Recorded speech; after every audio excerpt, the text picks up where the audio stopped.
Gilbert Gottfried, and this is Gilbert Gottfried's Amazing Colossal podcast.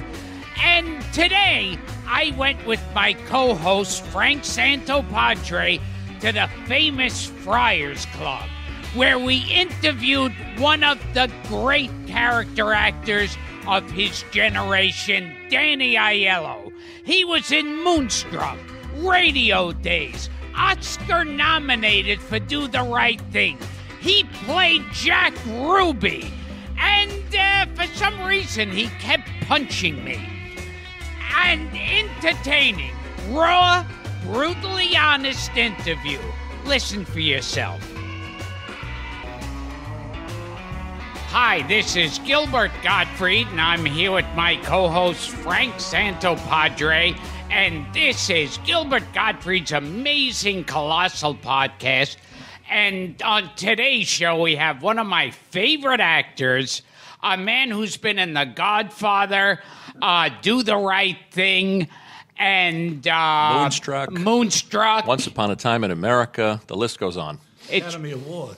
Yes. You mentioned Godfather? I was in it for 2 minutes. Godfather 2. Yes. Godfather 2, 2 minutes. Oh, but a memorable 2 minutes. I always wanted to ask you this question, Frank. This is the first time I met you. But Godfrey, how many octaves have you got?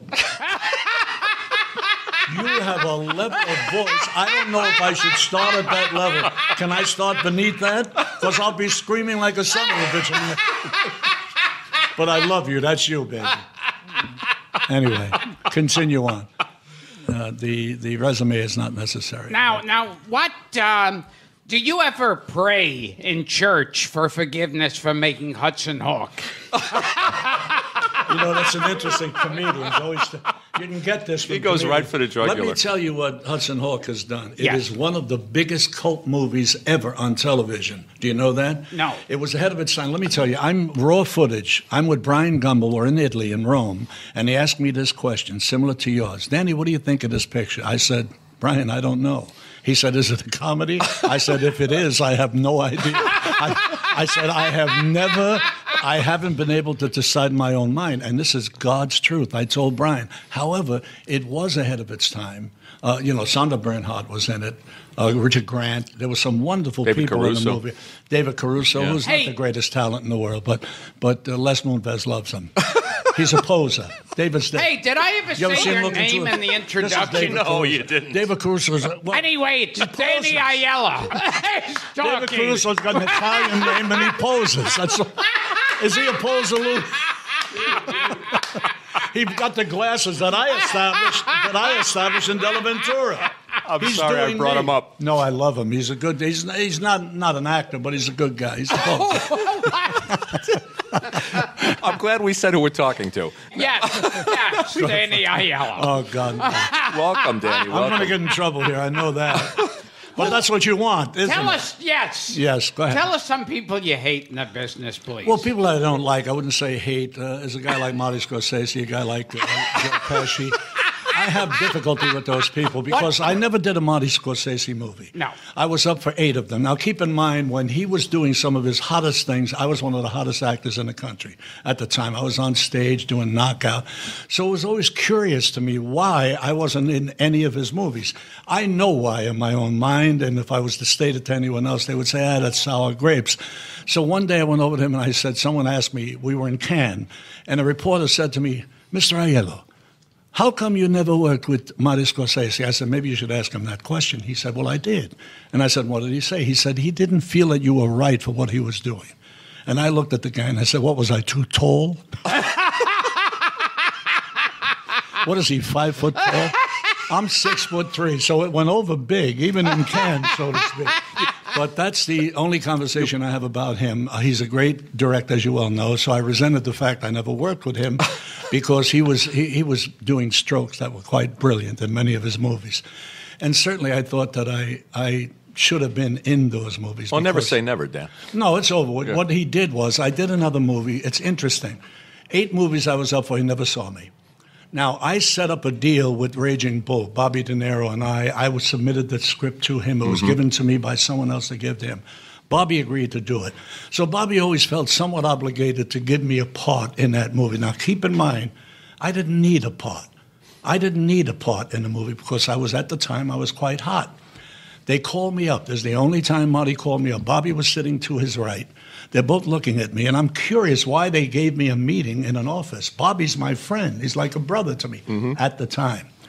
And Marty says, Danny, we're going to offer you a role. There are no lines, but you're throughout the movie.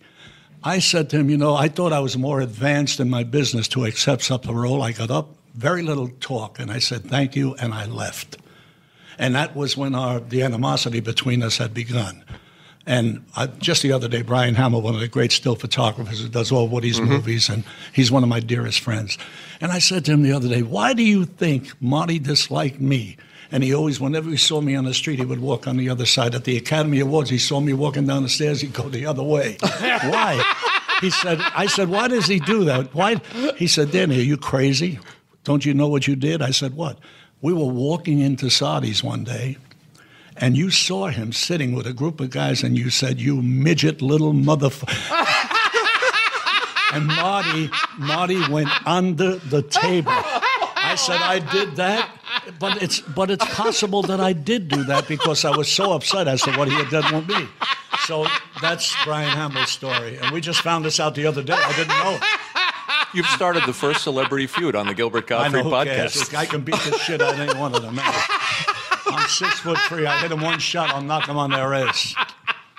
I would love to fight each one of them. Are you serious? I'd be locked up for slaughter. Go ahead, I'm sorry. Frank, I don't mean to. We'll get all the garbage out of the way, right, Jose? Okay. You were saying... Eddie, right, baby? I'm talking to your guys. I'm talking to your guys here. Well, I've lost control of this show. No, you haven't. Officially. Now, you were telling us that your children and grandchildren are like every single ethnic group on the planet. Well, my wife is Jewish. She's a Cohen. I'm sorry about this. I've been with her for a long time. Yeah, okay. It's a good part of my life. And I love the mother and father who passed on. And my mother, of course, loved Sandy. She used to say, and Sandy is quite beautiful, even to this day. But when we had gotten married, she was like Lana Turner. My mother saw her, and she was captured by her beauty. And we've been together for 60 years. I mean, that's a very long time. And it's been hard. It's been up and down, because we're both Geminis, and we have different personalities, and our dispositions are quite different. But we managed to last all of these years, but it hasn't been easy. It's been very difficult, and religion being the first thing. Because I was a proud guy at the beginning, an Italian guy, and if I'm married, my kid naturally has to be Catholic. But they did something that made me think that the kid wasn't Catholic. So Sandy and we separated for a while, about a week.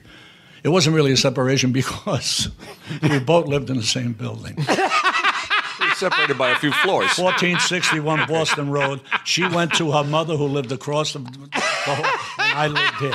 So we would look out the window looking for each other. It lasted about a couple of days, then we made up with each other.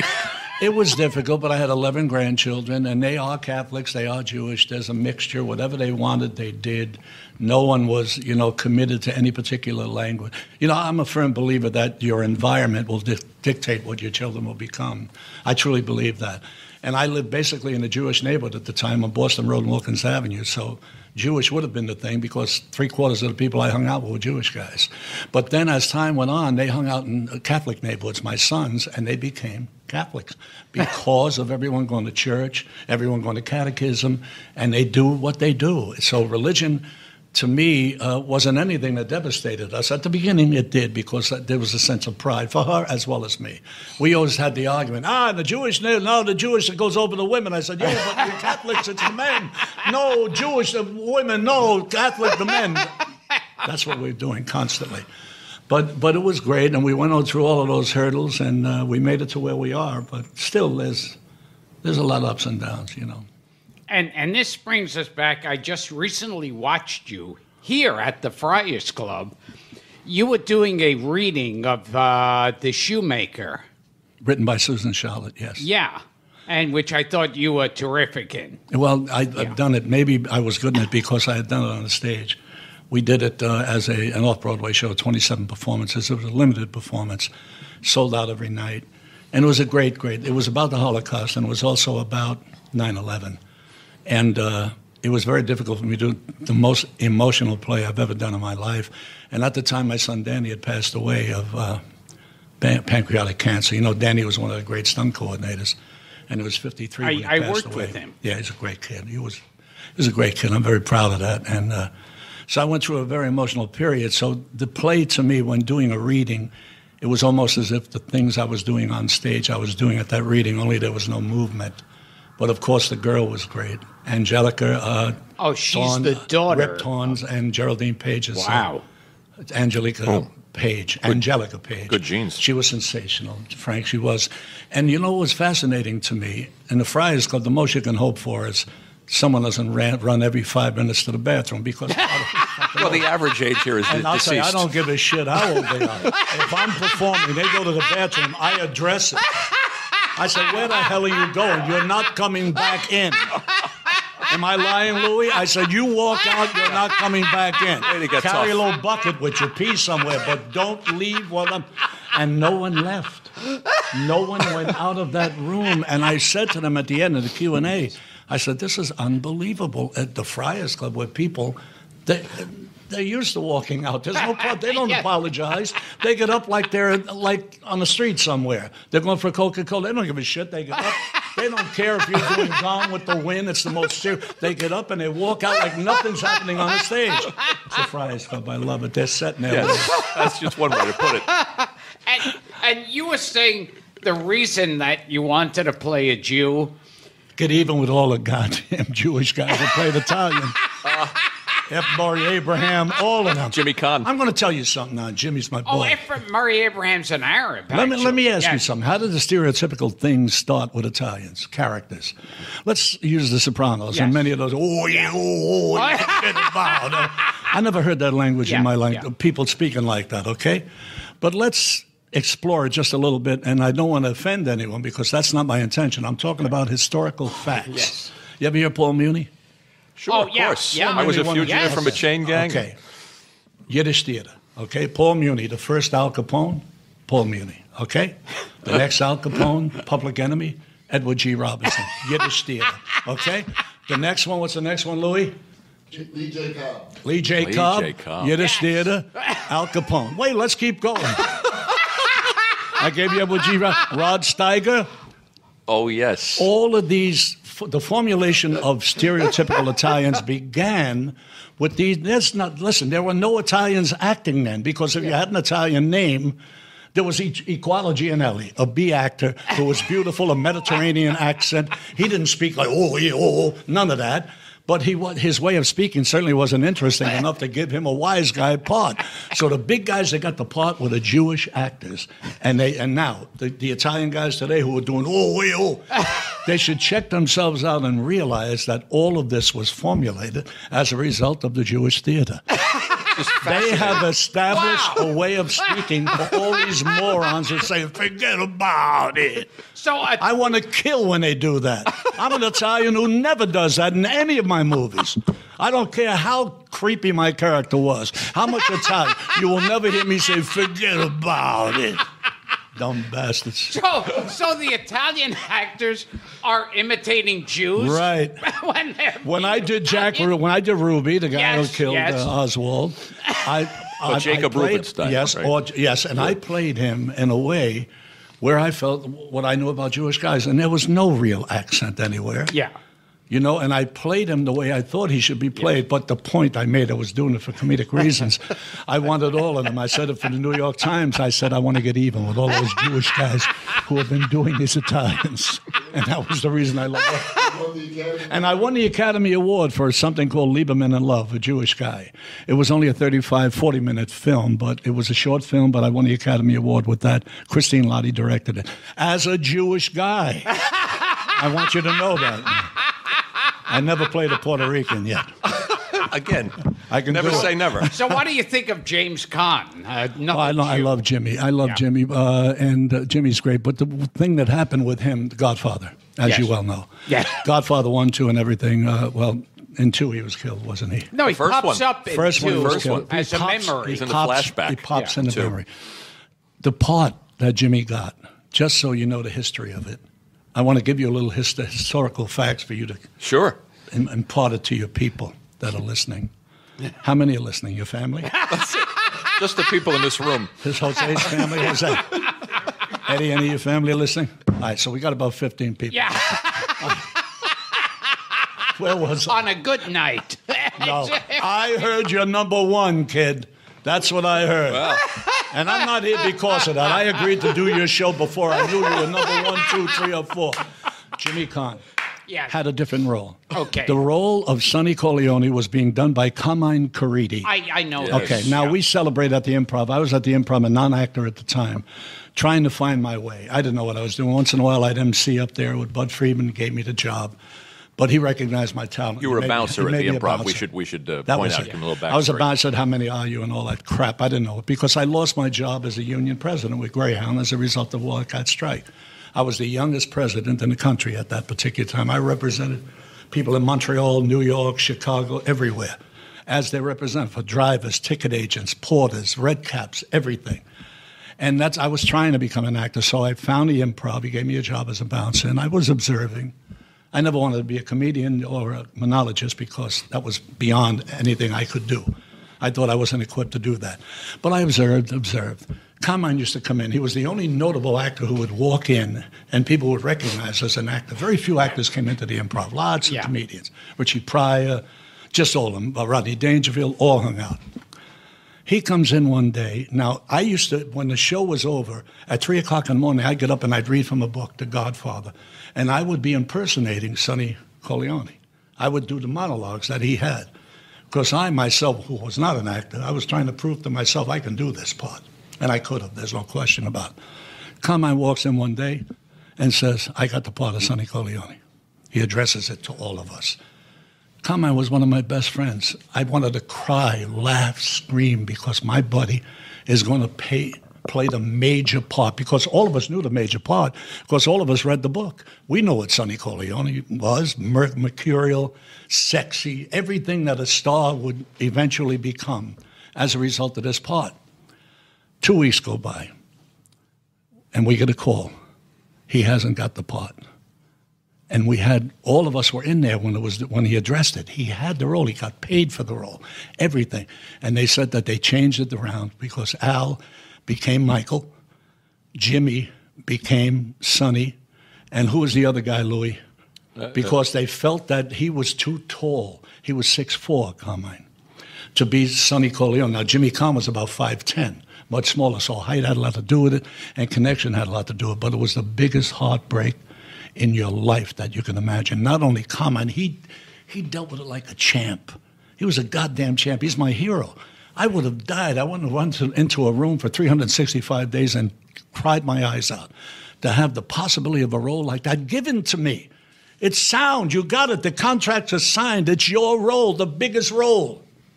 To have it taken away from you. He didn't cry. He didn't do anything but deal with it like a master, like a true hero. And his career was affected by it, as you well know, because not much happened thereafter. Small parts, Francis Coppola tried to make up by giving him the role of one of the brothers, who I played the other brother. Now, isn't that strange? The Rosato brothers. Yeah. I played one of the brothers, and he played one of the brothers. And that's what they made up for, 2 lines in the goddamn picture. And he had Sonny Corleone. So, and then one other thing about The Godfather I want you to know. It's like Pete Best. Yeah. That's right. I mean, I guess it's so sad. I got a feeling that I'm terrified. I'm given a role. And I'm playing Tony Rosato. I have to come in, and I have to choke. Frankie Five Angels. Frankie Piantangelo. Mike Gazzo. Mm-hmm. Okay, one of the great writers and actors. Yeah, Hatful of Rain. So we're working on. We're in a bar in Mulberry Street, and they say, all right, action, we're going to rehearse. So we start rehearsing. I walk behind him, and I had to put a garrote around his neck. However, I was not choking him by the neck. We had him built in a harness that came out of the back. So it appeared as if his neck was being stretched, but actually the force of the lift was done on his back. All the strength was on his back. I tightened the rope so it looked like it was his neck. We're rehearsing. There were no lines. And we're rehearsing the scene. I lift him, and I say, Michael Corleone says hello. I cut. Now, we weren't shooting. It was a rehearsal. Francis looks at me and said, what did you say? Now, at this point, I hadn't done anything. This is Francis Coppola. He's at every book. He's all over the place. He asked me what I said. Now, I'm not even sure what I said. I said, well, I think I said Francis says, Corleone says hello. Michael Corleone says hello. And he stays for a minute, looks at me, and keep it in.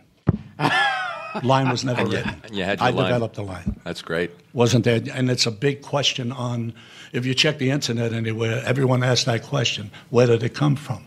It came from me, and it wasn't written, but I didn't know what I was saying. I had no idea. I was so intimidated working with him. I said it, I could have said bullshit. I said, fuck you. Yeah, up your ass. I could have said anything. I said, Michael Corleone says hello. Why did I say that? I have no idea to this What's day. the perfect line? I have no You're sending idea. a message. Well, some kind of message. And what are your recollections of the great comics who came in the improv in those days? Well, Richie, of course, was great. Pryor. There was some unknown, Marvin Braverman, people like you would know, Yeah, I know. and I did. Rodney was sensational, and Rodney was one of the biggest helpers for me when I began acting. He would go on Merv Griffin, any show, and he'd talk about me. No one knew who the hell I was. He was Danny Aiello took me to Orchard Beach the other day. We were sitting out, and I walked, and I was watching. His family's house was right there, and I was looking out over the water, and the most attractive thing I seen in that water was a floating tire floating by. But he'd say anything. Then he'd talk about when I drove him. I said, we have to make a straight right here or a straight left. He said, I never heard things like Danny was saying. So he would promote me over and over with no outcome for him other than to benefit me. And he did quite a bit. Rodney was great. Richie Pryor was sensational. I love David Brenner. May he rest in peace. David, my true friend. And I was sworn by Bud Friedman, the owner of the Improv, never to put him on at prime time when he wasn't there. Because Bud never thought of him as a comedian. He just never enjoyed him. Now, whenever Bud wasn't there, I would put him on at prime time forever, constantly. Bud never said anything. I guess maybe no one told him or he felt it was all right. But it was wonderful that just recently Bud had mentioned to me, and it was in a book also, that he and David had made up before David passed away. You know what I mean? Things that he didn't know about David, he expressed to me. He said, Danny, I never realized that David helped so many comedians. I said, Bud, we were there. He would have talks with 20, 15 comedians, giving them ideas as to what they should do. This man used to be a producer for Sonny Fox, an old show on television. Wonderama. That's right. Yeah. You got it, Frank. He was wonderful in so many ways, so bright in so many ways. He came from South Philly. And the thing about David was he invited me up to his apartment, and he has index cards in these, what are these metal cabinets? If I tell you what he did, Gilbert, you're a comedian, I'm going to ask you a question. Have you ever done what I'm going to tell you now? He opens the cabinet and pulls out jokes. Jokes dated when he said it, the time he said it, the reaction from the audience. Okay? Have you ever heard of anything like that? He was so together in that manner. Other comedians get up, they try a joke, they remember it didn't work, they write little pads on the thing. He had index cards, hundreds of them, that he would refer to. When did I tell this joke? When is this? 8:30 at night, I did this, and the reaction to it, and he'd number the reaction. The higher the number, the bigger the reaction. This was David. I loved him. He was a great, great guy. One of my dearest, Mike Preminger, a writer. Now, your audience wouldn't know him. I honored them in my book. I mentioned 30 of them. And I've rendered a guess that the audience reading my book has not heard of any of them. But what was my concluding quip? I said, equally talented. Some of these people unknown, but equally talented with the ones that you do know. To explain to them, in my way of writing, that some people don't get the breaks, others do. They have the talent. They might not be in the right place at the right time. Was that good info? Oh, my God. And you know, Gilbert does a wonderful David Brenner impression. Let me hear you. So I was born in South Philly. You ever know that? This is my favorite Brenner. Oh, this is him. He goes, You know how these guys, they're always bragging how many times they can have sex in one night. When a guy's gonna finally admit that after the first time, it's like trying to hammer a nail with a fish. Oh, God, that's great. You honor him, babe. We were It's beautiful. we were looking forward to having him on the show. It was sad It when he happened passed. like I was with him recently. I went to see him in Metropolitan. I saw him not long before he died, and we hugged. Nice He man. also get his haircuts at my Tony Rossi's, my cousin, on 57th Street, so we would see each other there. And we had talks, and this came as a He was a nice man. I got to work devastating with him surprise. a And few he times. married, he was going with one of the most beautiful women, Miss Tel Aviv. Do you remember her? Oh, wow. Yes. She was the most gorgeous girl I've ever seen. I had a crush on her, but I was married. There was no danger. You sang backup at the Improv, didn't you? For a Bette couple of Midler. famous people. Well, Bette Midler I sung the backup for, along with Buddy Hughes and Bobby Alto and Buddy Mantilla? Buddy Mantilla is my ace. They were that was the We know Buddy. Buddy's my ace. But we were called. What were we called, Louis? Come on. Come on, Louis. You son of a bitch. But Buddy Hughes was a singer, a black guy, and Bobby, of course, Bobby Alto was great. The Untouchables. So I was one of the Untouchables, the original Untouchables. Then Bob Klein came along. Bob's another great comedian. Yes. Bob would get up and he would ask an audience, give me a couple of lines. They give him the lines, and he'd improv singing. And we would go, doo-wah, doo-wah, if you're sweet. Sure. Well, he was in a doo-wop group. Well, yeah, but I'm a singing son of a bitch, man. I want you to know. 4 albums, remember that. I got my blues album coming out in about 3 weeks, Louis. Okay. Now, you also told me one time that at one I never get boring, man. I want you to know that. I never get bored. It's hard to stay at this level. It's like you. It's like you on your talking level. It's hard to come down. I'm sorry, kid. I love this. I love it, Frank. I love it. We love having you, Dan. I love it. I love it. You told me at one time that in your younger days, you loved hitting people. Yeah, I was a hitter. No question about it. I used to bang them out in a minute. You know what I used to bang? I used to bang out right straight hand, left hand. I love to do it to people who deserved it. You know what I mean? They'd play, you're a nice guy. Yeah. You sit. You're being nice to a person. You're being nice. And then this son of a bitch suddenly turns the thing. He thinks he's interpreting you as some kind of a dish rag, a meaningless person. It's those people I love to hit because when they're on the ground, they look up and they say, why? Why did you hit him? We're down on Peter Grant's place on 23rd Street. I walk in. A bartender comes from behind the bar.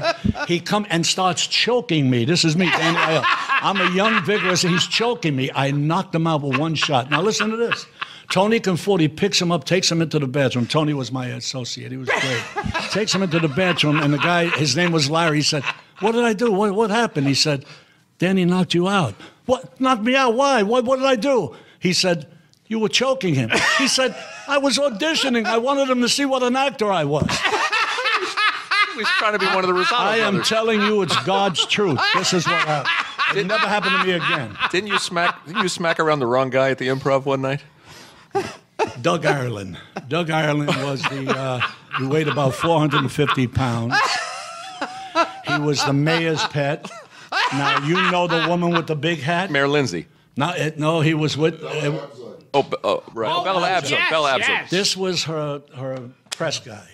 He's sitting in there watching Cassandra dance. Do you remember her? Oh, yeah. She was with high steel women. I love because she used to get up, and she wasn't very funny. She was building. Here in the back of me, get off that fucking stage. Now I'm off duty. I'm in the front. I'm off duty. I hear they're very protective of the comics. I walk back. I said, "Listen, do me a favor. Leave the kid alone. She's trying something out. Don't make any trouble, you understand? Don't do it." He said, "Fuck your mother." Now, if you're going to curse someone in my family, make sure it's not my mother. In our neighborhood, we used to throw out something that gave the perpetrator, a chance. What did you say? As if you didn't hear it the first time, right?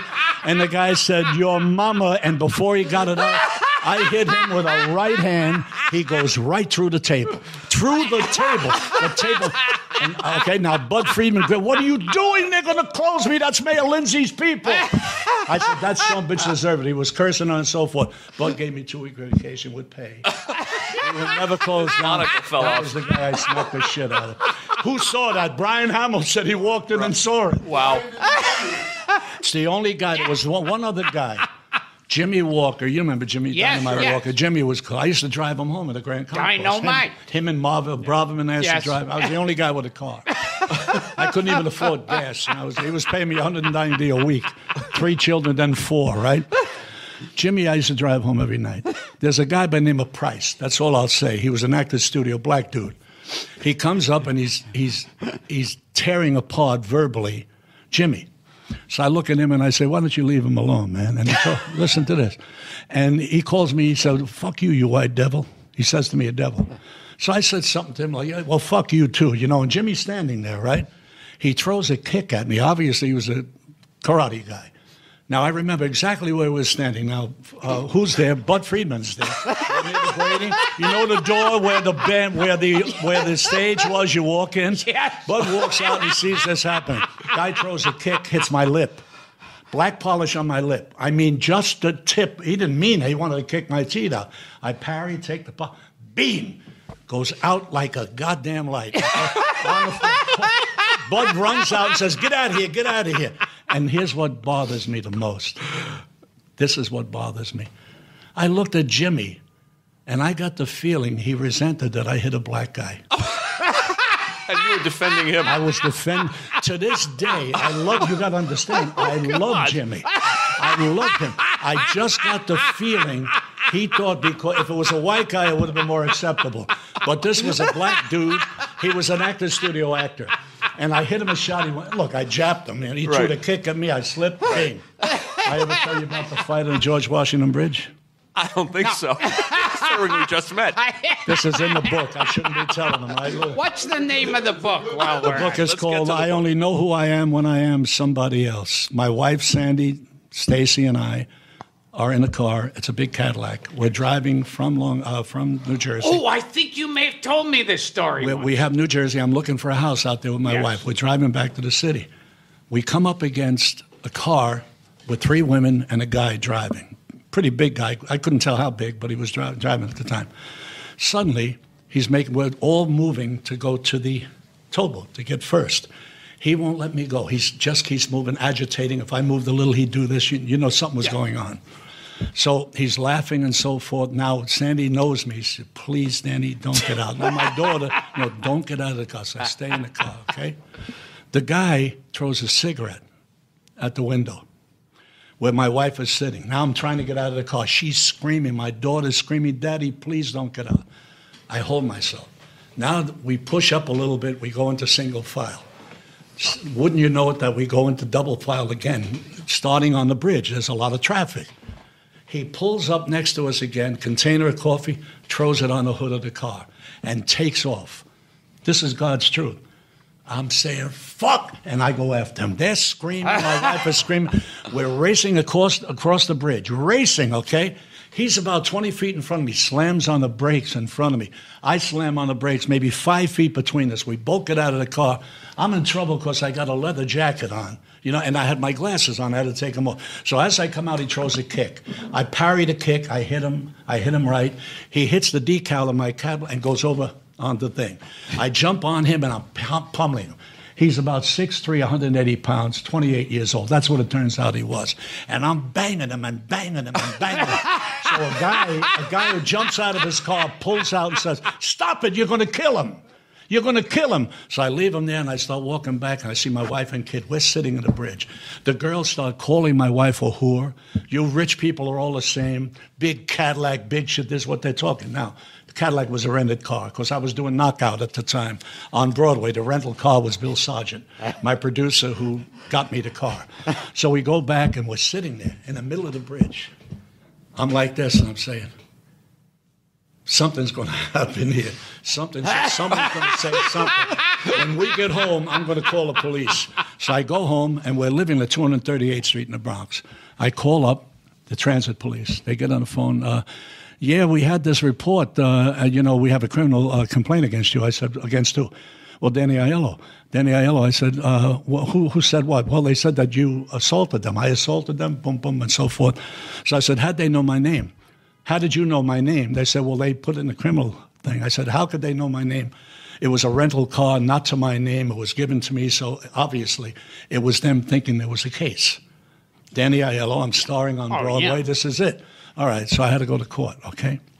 And we're in court, and while we're in court, the judge is talking to me, and he says to me, well, first of all, before that, the women are getting up and they're lying. I'm there to watch the witnesses because I'm the person being accused. Mm-hmm. My witnesses couldn't be there. They come in later, so no one, that's what they do. So they're lying, this woman's lying, this one's lying. Then he gets up. He's 28 years old, about 6'3", 6'4". He works on containers on the waterfront. So my lawyer is not a criminal lawyer. He's a financial advisor. Jay Julian. He's a financial advisor. He's up there. He said, let me ask you something. Where do you work? He said, well, I work on the waterfront. Pretty tough guys, good shape on the waterfront. Right? How old are you, 28? What do you weigh? About 180 pounds. All right, you're going to sit there and tell me that this actor, was I 46 at the time? 46 years old, and he's got a 10-year-old daughter sitting in the front seat with his wife, and you're telling me that he caused this here problem? That he said... And that was what he said. Then I come on the stage, and we're doing the same thing. I'm telling them what happened. And then I went crazy, like I'm doing here. I said, Your Honor, could I tell you what happened? He said, and then he said, are you a fighter? I said, no, I'm not a fighter. I'm starring on Broadway. I said, I'm a fighter, as an actor. I said, no, I'm not a fighter. He said, but you're a tough guy. I said, no, I'm not a tough guy. I'm like any guy looking to protect himself. This is the judge, nice guy. So now I said, Your Honor, can I tell you what happened? Bing, bing, bing, he threw a cigarette. Bing, bing, bing, he threw a container of water. He kept getting in front of me. He insulted me. I got out. He rode. He took off. I went after him. We both got out of the car. And with these hands, I beat the shit out of him. But here's the thing. Here's the thing that's going to rock you. Stacy is a truth teller from the word go. My daughter has never lied in her life, all right? We're in the car. I'm taking you back to the bridge. All right, listen, if something happens, we go to court, we tell the truth. All we have to tell the truth. Stacy, what'd you see? Daddy, all I saw, you were holding his hair, and you kept punching it. There was room for a joke. I said, Sandy, she's not going to court. She's not a witness. That was the George Washington Bridge. Oh, God. That's me, son. Get me off my run. Huh? And the case was dismissed. It was dismissed. But he was trying to sue me. That's what it was. Crazy bastards. Is there anything else you got, kid? Frankie? I want to ask you about your Oscar-nominated role, Do the Right Thing. Well, and how Spike came to you and what happened, and I understand you had significant input into the character. Yeah, I wrote most of my character. The entire speech there of this is my place. I built it with my bare hands. Every light socket, every piece of tile, me with these hands. And he allowed that to happen. It wasn't that I was some kind of hero doing that. What he did was permit his actors to put something of themselves into it. Now, some of us were capable of writing, others weren't. So what the others would do was just remember, tell him, and he'd say, yeah, do it. But I had extensive dialogue, which I had to write before he would okay it. There was one line in particular. I said, these people grew up on my food, and I'm proud of that. And it was one of the most quoted lines, right, Louis? It was one of the most quoted lines, New York Times. And I truly believe that line got me an Academy Award nomination. But when I said that, I looked at, when we were about to shoot it, I said, is that corny, Spike? That sounds corny. They grew up on my food. Pizza? He said, no, keep it in. So it was as if he wrote it. You know what I'm saying? Yeah, it's a hell of a performance. And just keep in mind that anything that I put there in writing, ultimately the decision as to what will go in is made by him. So for all intents and purposes, you could say that he wrote it. You know what I mean? Because we both agreed on it. Ultimately, the last word is the director. I always said to him, look, we'll try this, let's try this. If you don't like it, we drop it. That's it. But let me throw it up in the air and see what you want. And I love doing that. It's a cooperative, a collaborative effort. And Spike was like that. I didn't want to do the movie because he sent me the script. I was in Canada preparing for The Last Don, I think it was, and which was a big movie. Piece of shit, but a big movie. Made me $1.5 million in 12 days. That's a poots-up thing, isn't it? It made me $1.5 million in 12 days. Good for you. So I got away with it. So I went out there. He sends a script to me, and I don't get the script. He calls me up in Toronto, and he says, Danny, did you get the script? And by that time, I had received a call from the border. He didn't have enough postage on it, so it couldn't go past the border to me. I said, you cheap fuck. You didn't put enough goddamn stamps on the thing. I read it. I open it up. First time I'm reading it. pizza guy. Now, you got to understand. I told you about forget about all that shit. We're talking about that means to me. stereotyping, Okay. yeah. I pictured me with a big fucking hat on my head, twirling fucking pizza. I called him up. I said, this ain't me. I said, you know what this is tantamount to? Watermelon Man. If I was offering you... I said, Spike, if I offered you a fucking part in my movie and said watermelons are involved, what the fuck would you do? When we got back to New York, he took me to the Knicks games. He took me to Yankee games. Not that I needed that because my nephew is Michael Kay. He's the Yankee announcer, my sister Rosebud's kid. But he took me all of those places, and then he made changes and said, you can make significant changes with my final say. I said, all right, let's do it. And that was it. The biggest thing was getting the Academy Award. I thought it was a piece of shit. I'm going to tell you why. Because I did Fort Apache, the Bronx, and all we showed in Fort Apache, the Bronx were bad things in the neighborhood. Another drugs, everything, everything bad. And that was bad because the neighborhood was very upset. There were riots as a result because we're showing an element in the movie that wasn't the whole neighborhood, but it was the bad element. Now, what he did, he beautified it. He made that street look beautiful. He made the guys never have a curse word, no drugs involved. They were all in their own heads. And I used to say, this is a fairy tale. This isn't real. This is bullshit. But I also told him that. But then I realized what Spike was doing. Spike wanted race to be dealt with, not under the influence of drugs. You know what I mean? Not you being a drug addict and calling him a black bastard. Or not you, but saying you white Yes. guinea son. That's not it. They were all in their own head. Drugs were not involved, and they were saying how they felt sober. And that was the point he was trying to make. Sure, I call it a fairy tale the same way I call Godfather. Fairy tale. It's not real. I mean, wise guys don't talk like that. They sound like Shakespeare. I mean, some of the guys sound very Shakespearean, and they didn't sound like the characters that I've grown up seeing and hearing. You know what I mean? Yeah. So that's the talk that I had with him. And then it took me a little while to say, all right, I understand what he did. And then, of course, I get the Academy Award nomination. And at the beginning, I wasn't a favorite, and then I became the guy.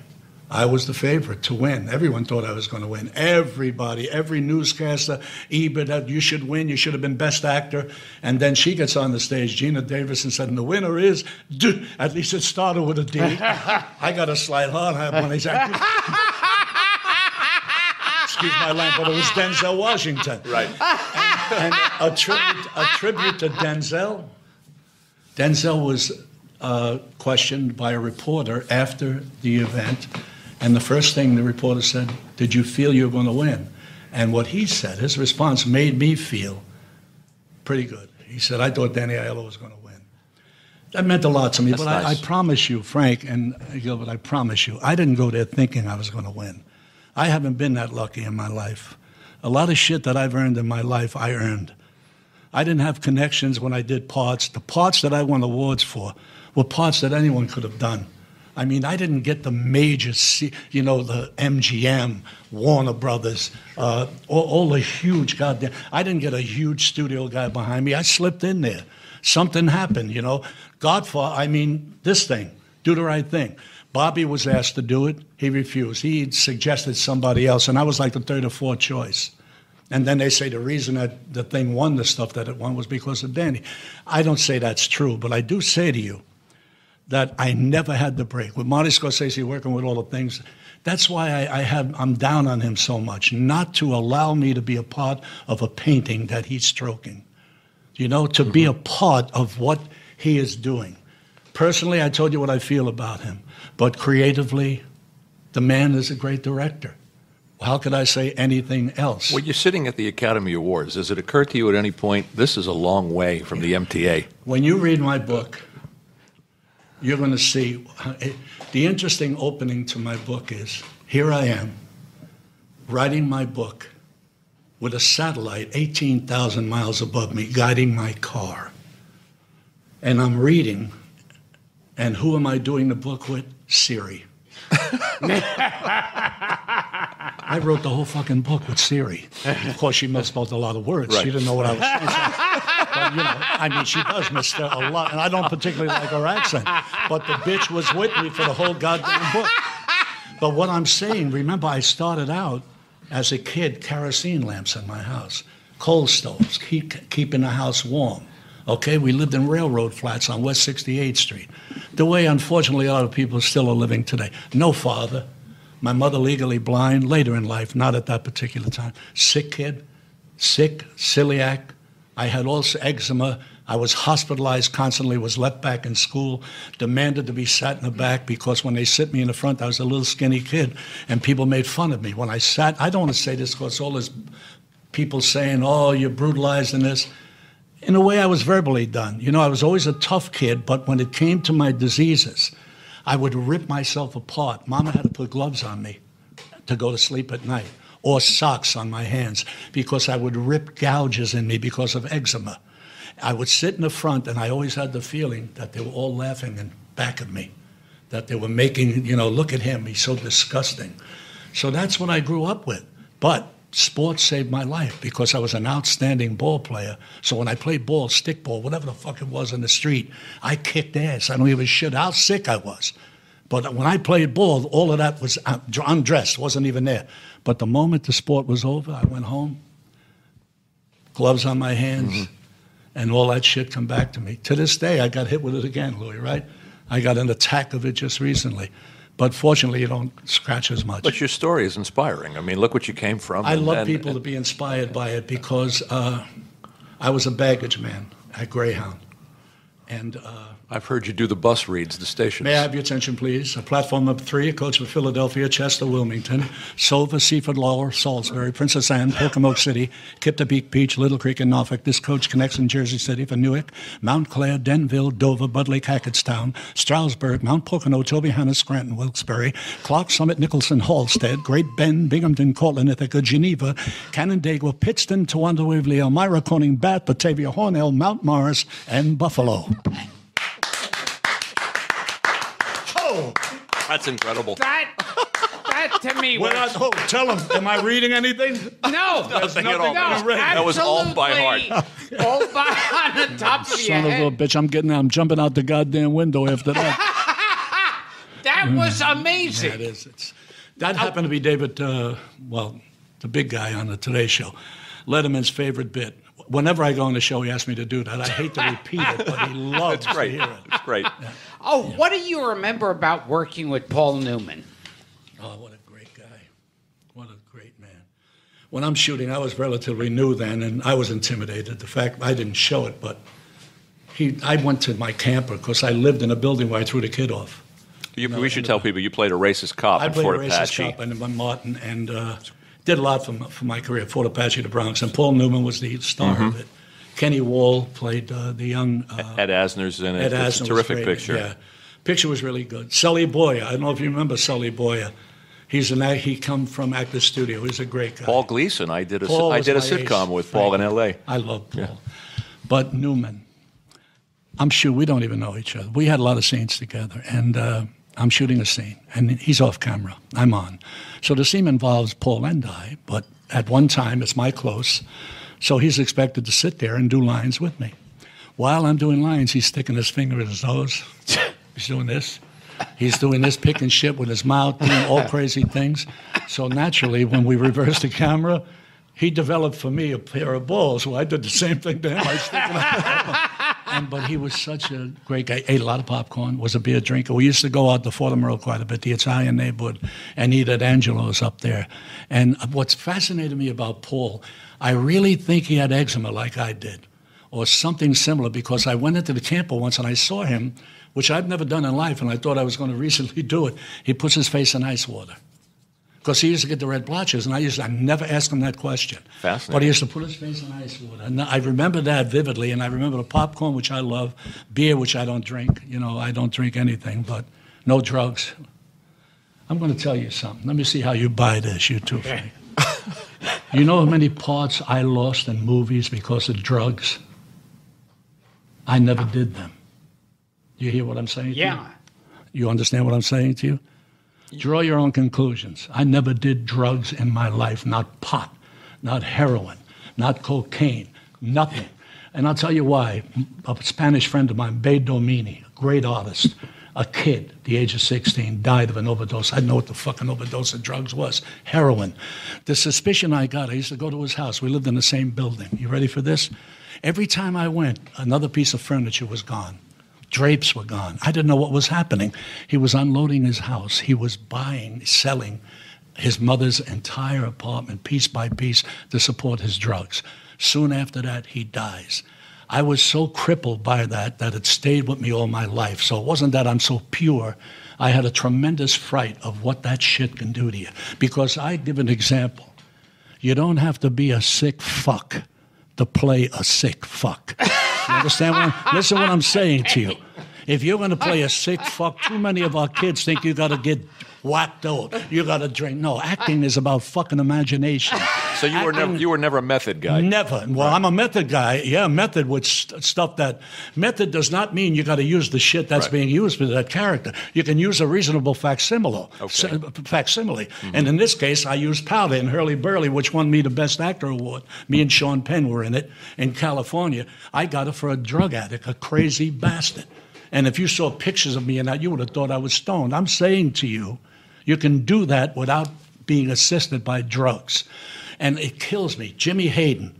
Jimmy Hayden was a kid who played in Sergio Leone's movie. Once Upon a Time in America. Good-looking kid, right? Good-looking. He used to come visit me when I was doing Knockout on Broadway. Great kid. I studying acting. I'd meet him in Rome while he's doing a movie, because I'm doing a movie with him. I come back. He dies of an overdose. You know when I see him? Being carried out in a rubber bag.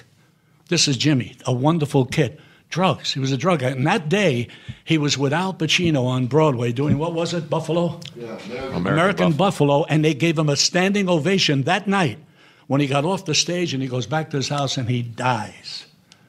Seymour Hoffman, great fucking actor. And I'm sure he was using then. He didn't have to use, because the guy's brilliant.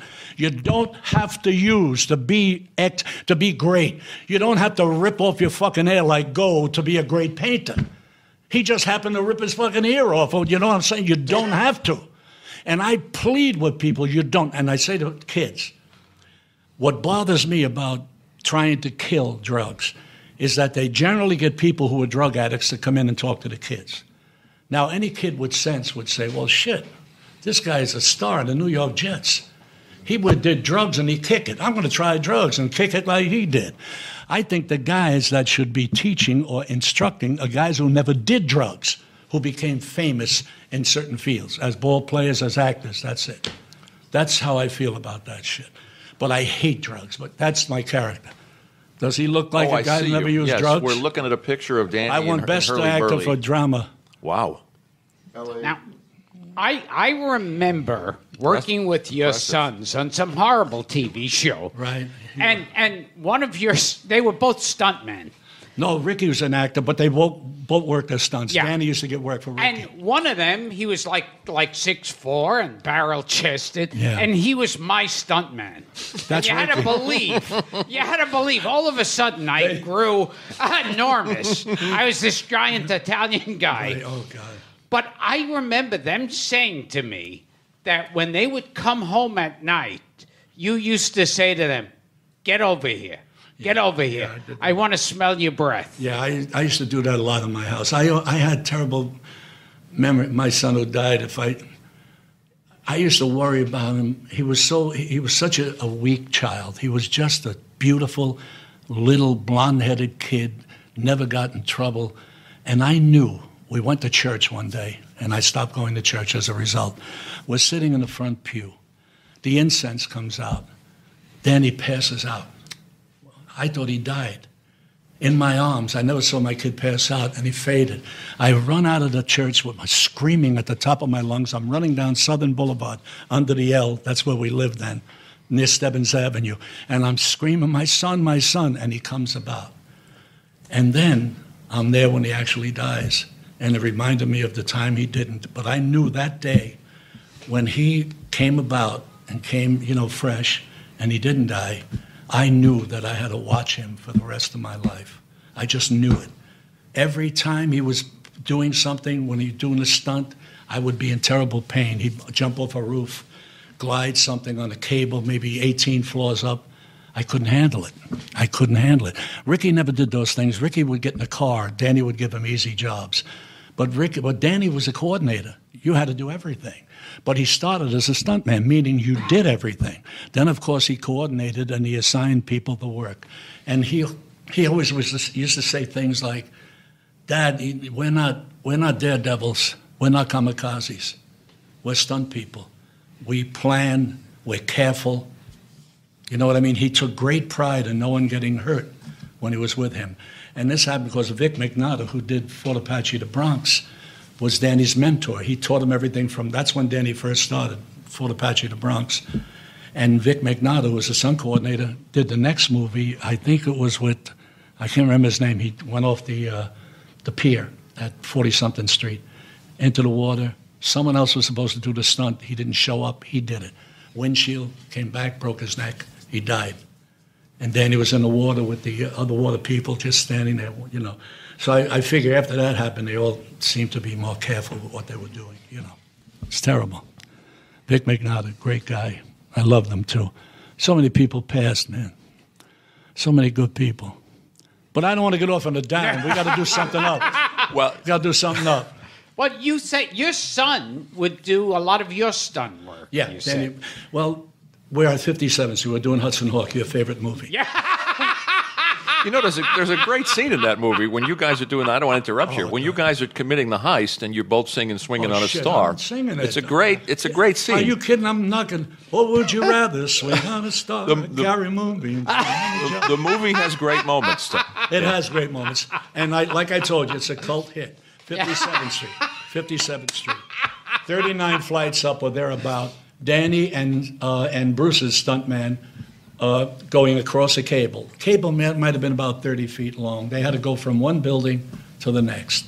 Below them, I don't know many streets were below, but some asshole asked me to stand across the street and watch. I could never watch, but I'm standing in a doorway, and I'm looking up, and I'm watching my son with the other kid going, and suddenly the cable goes like this. Now, little did I know that was the plan. They had the cable drop, so to give the audience another sort of thrill. But, of course, I didn't know it was going to drop. I thought they were just going to go across, and that was it, but the cable dropped. Boom, and then, reinstituted itself, and it was solid, and they went across the other side. It was then that I said, I will never watch him do a stunt. I used to say, Danny, don't do this shit. Danny, don't do this. He said, Dad, someone's going to do it. What about me? Who's going to, someone, this is what I do. This is what I do, Dad. And I couldn't deal with it. Could not deal with it. It's a hard thing for a father to say. It's like a father watching a fighter, his son. Some of them, they got balls like I've never seen before. They watch them, their eye is ripped open. And I'm saying, how do they do that? Of course, you know, Ricky, I don't know if you know, that was a top fighter. Ricky, 21 fights, 17 knockouts. They were all after Rick to go pro. Do you know who was after him? Don. Don was after him like crazy, but Ricky, fortunately, I hate to say, got a pinched nerve in the back of his neck, had to be operated on. He was a great left hooker. See, in my house, I don't know if you guys would dig this or understand, but I used to measure my kids. And we lived in the projects. We lived in the projects at 228th Street, the Marble Hill Projects. This is before I became an actor. So Ricky he was the oldest one. Now he's around 6 years old. I would paint a picture where he was, a line of his height, okay?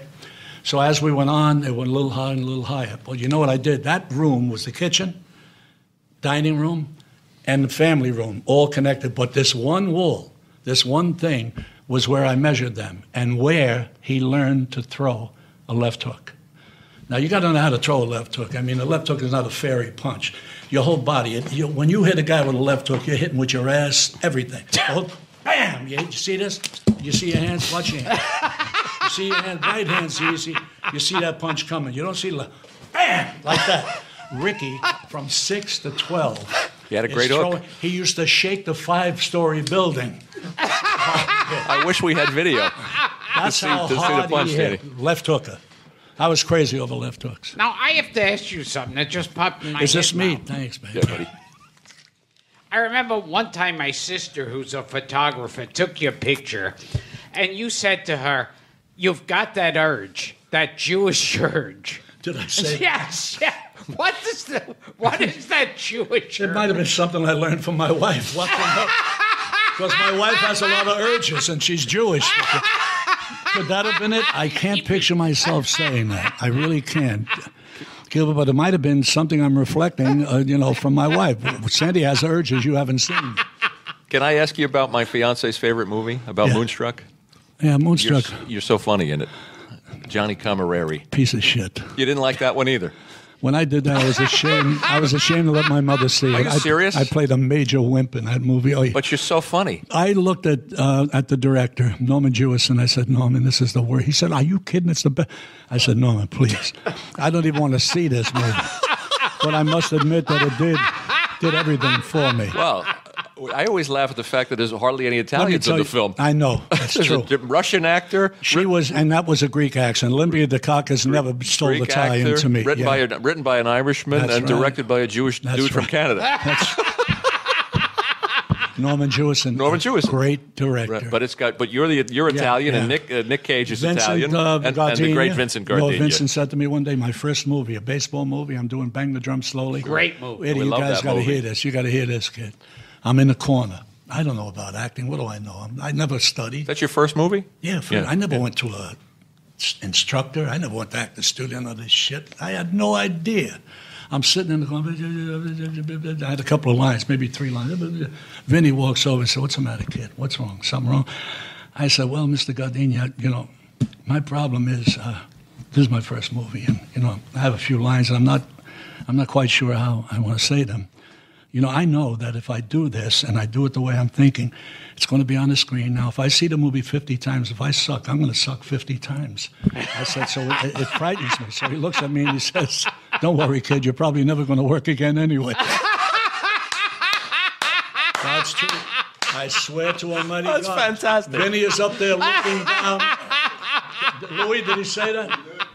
Yeah, that was Robert De Niro and Michael Moriarty. He played the catcher that threw like this. Yes. Like his goddamn elbow was tied to his side. Who do you think was teaching him how to catch balls in the third? Me and Tommy Signorelli. We used to spend hours trying. He was thrown like this. The painter's kid. What the hell is that? You grew up in New York and you're throwing like that? Someone had a tremendous influence on him. I don't know who it was, but it certainly wasn't a baseball player. Now, you said that you hate the way Italian families are played in movies where they're constantly cursing. Yeah, well, when I saw The Sopranos, I looked at one episode, and look, The Sopranos did well. A lot of my friends were there who had nothing but extra roles all their lives and pictures, and suddenly it came about that they became recognizable characters, and they made a lot of money, and I was happy for them, for many of them. It's just, and it's not their fault. We depict characters. We get paid to play them.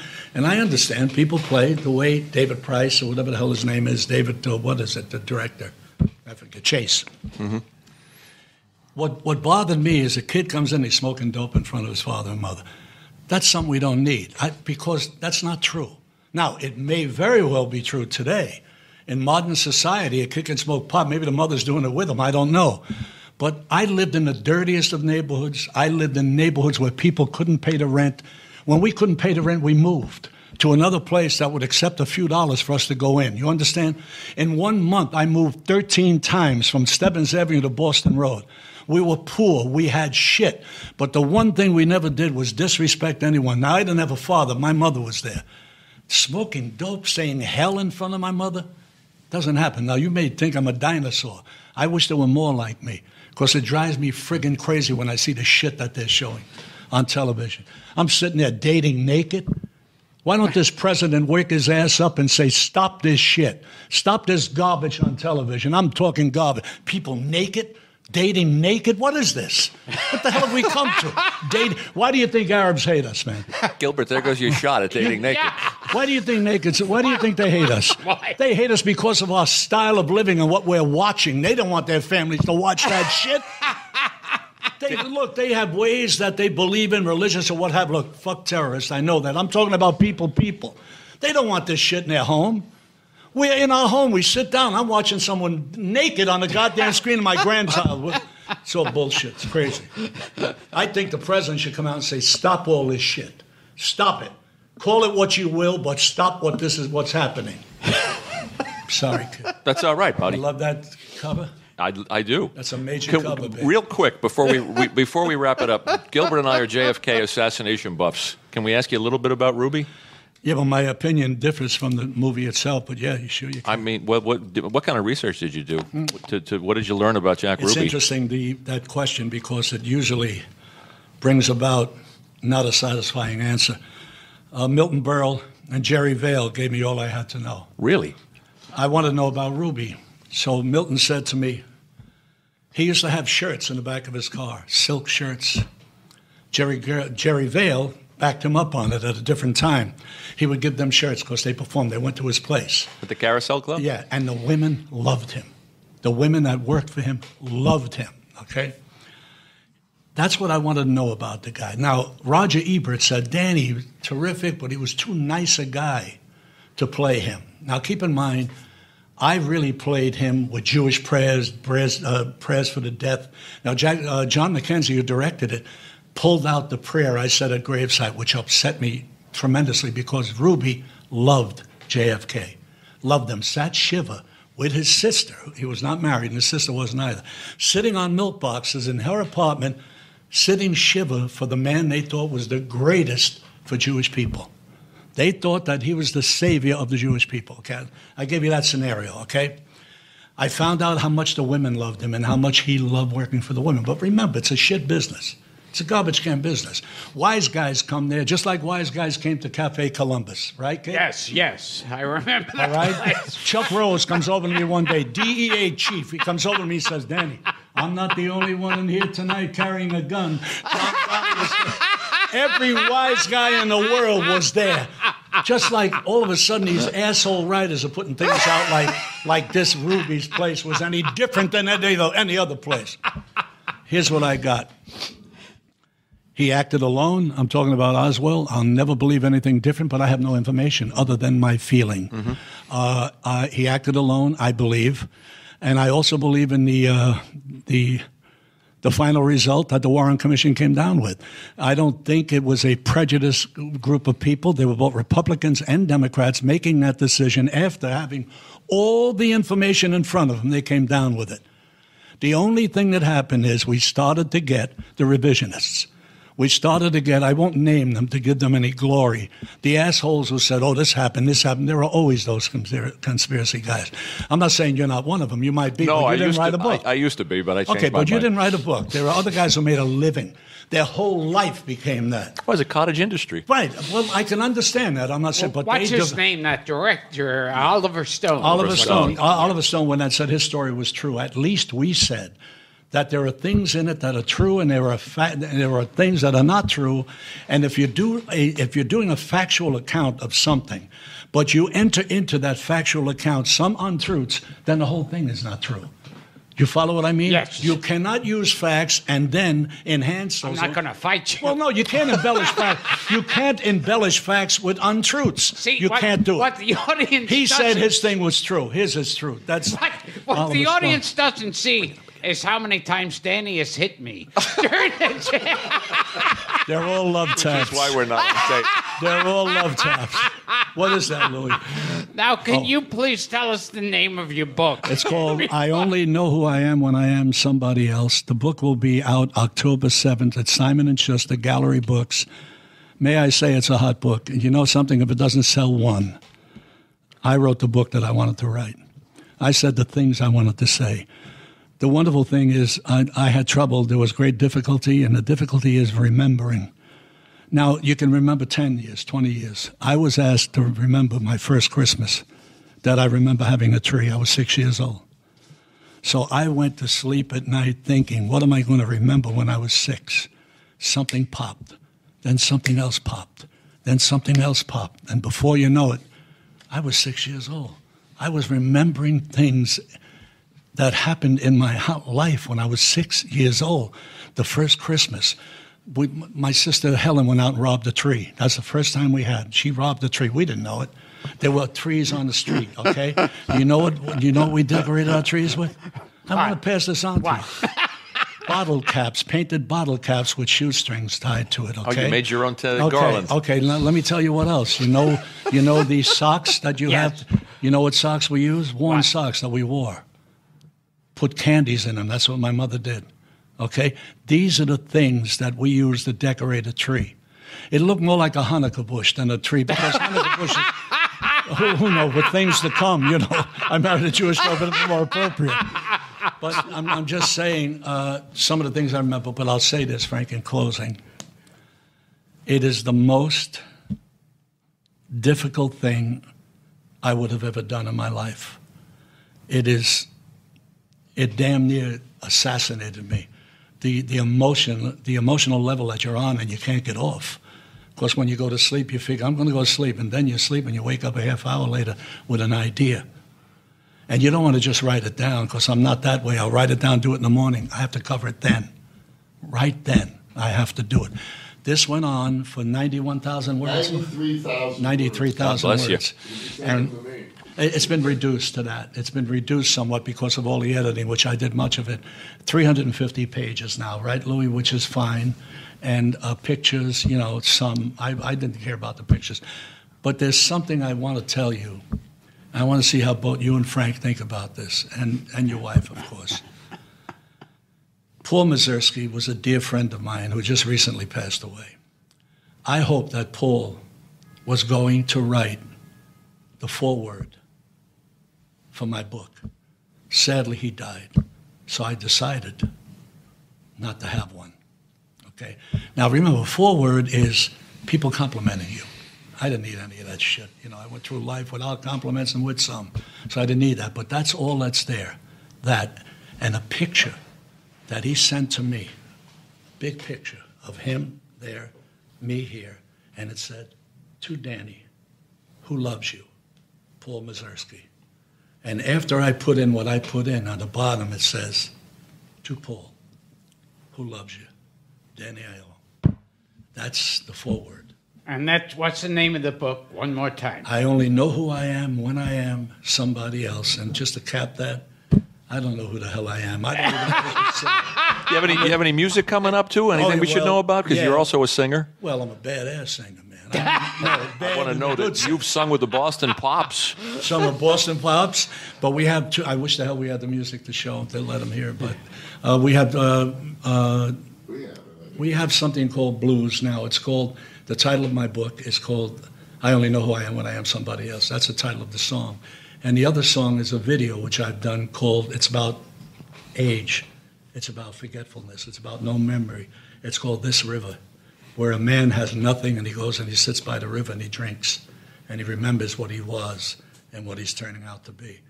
The video is sensational. Forget about me doing it. It's sensational. We're going to send it to you, Frank. Okay, so great. You can see it. Thank you. Anyway. Are you finished? Yeah. Career-wise, yes. Eddie's falling asleep. Yes. In case they know I'm not hitting you, I'm hitting the table. That's approval. Gilbert, it was wonderful being here with you. Thank you. I love you, and I did it because I want to do it with you and Frank. And My pleasure, Dan. You're a gent. Thanks, we and love Jose. it. It's good working with you and Eddie, your beautiful wife. Danny Aiello. Danny, I could do a mini-series with you. Just we could talk for interview. 18 hours, let me tell you. Maybe you'll come back and talk about working with Woody Allen and some other... Yes, I'll do all of that shit. I won't be so talkative. I'll give you all right. But this was one of those easy jobs. You caught me at a time when I was a little emotional. This is podcast verite. Yeah, well, I love it. To do what you want. This is great, yeah. Well, this has been the great Danny Aiello, and who I forgot to say at the beginning of the show. And this is and Lou. Thanks, Lou. Thanks to Lou. Can I say two pictures that you haven't mentioned that you have to see? Okay. 29th Street, which is my license. I got it written down, buddy. See that movie and see Once Around with me and Jenna Rollins and Holly Hunter. Richard Dreyfuss. See those two movies, and Richard was sensational. George Gallo. See those two. 29th Street. I love it. See, now once again he grabbed my shoulder and he says, "Is this okay?" I love and you, I go, Next time we'll talk about 29th Street. Okay. This has been the amazing Colossal podcast.